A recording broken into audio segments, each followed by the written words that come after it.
went all out to make this meeting a success. And that's Carol Savage, Billy Macolino, killed it, and David Hampton. David went through all of the work of putting together our nice booklet that gives the genealogy of the ones that we're going to mark. And David, we appreciate that very much.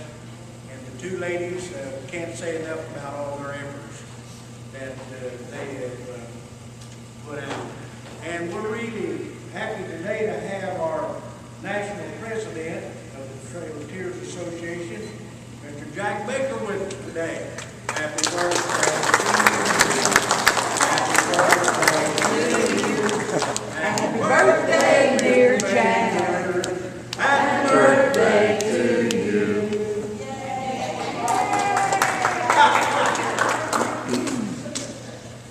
Jack's 39 plus 2.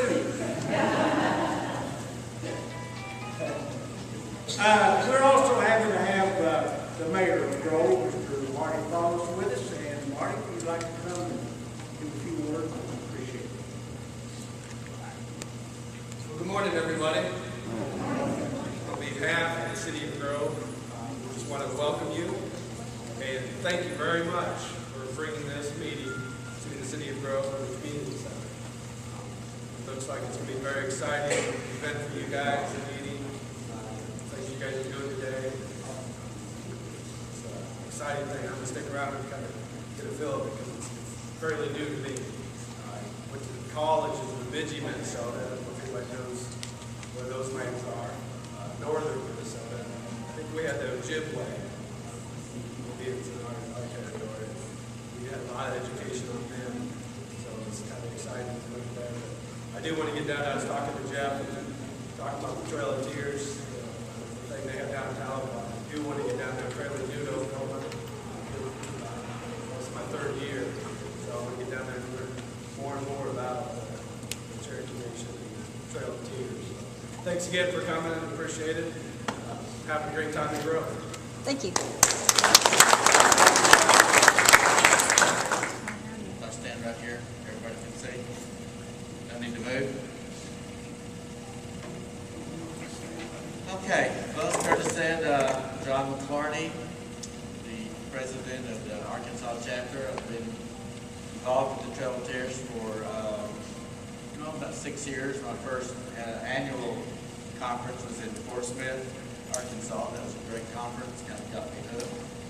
So I'm going to present a PowerPoint today, kind of my personal story, my evolution of how I came, I'm here today.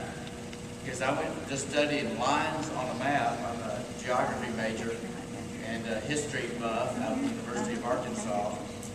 And we started working with my day job as a transportation study director of the Regional Planning Commission.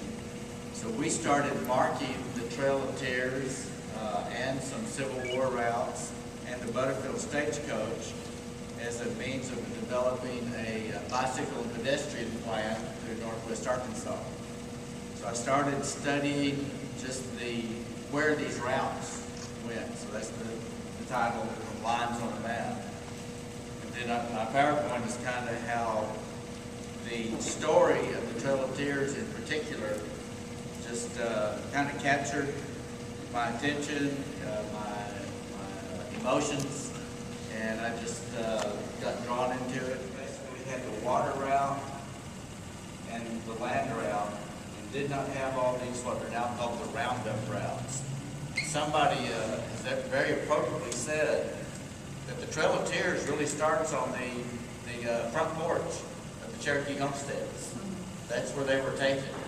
So their Trail of Tears started on just those roads to the detention camps, which turned into quite a horrible experience. When you hear some of the worst stories of the disease, the dysentery, the overcrowding, the sickness, a lot of that was in these camps. They were held for longer than anticipated due to just some issues involved with getting on the road as bad as the actual trail was, walking over 850, 900 miles, it was just think of some of the stories you've heard of the Civil War camps that became overcrowded and the disease sets in. That's what the conditions were. Just imagine in the summer, Georgia and North Carolina summers, being stuck in these camps that were maybe designed to hold 200 or 300, and you end up with maybe 2,000 or something.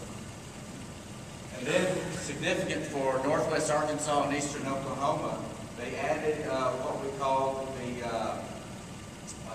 the routes to the depots, so the disbursement routes. And that's where you really added some interesting twists in northwest Arkansas that caused us to have to do a lot more research and study.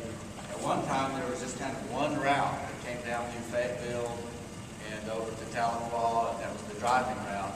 But we had already begun to discover 5 or 6 years ago, when these different detachments came through northwest Arkansas, they broke up. They took different roads, and that really became a research thing. Being a geography major, I started studying these roundup routes, these detachments, the disbursement routes, before it became an official part of the map.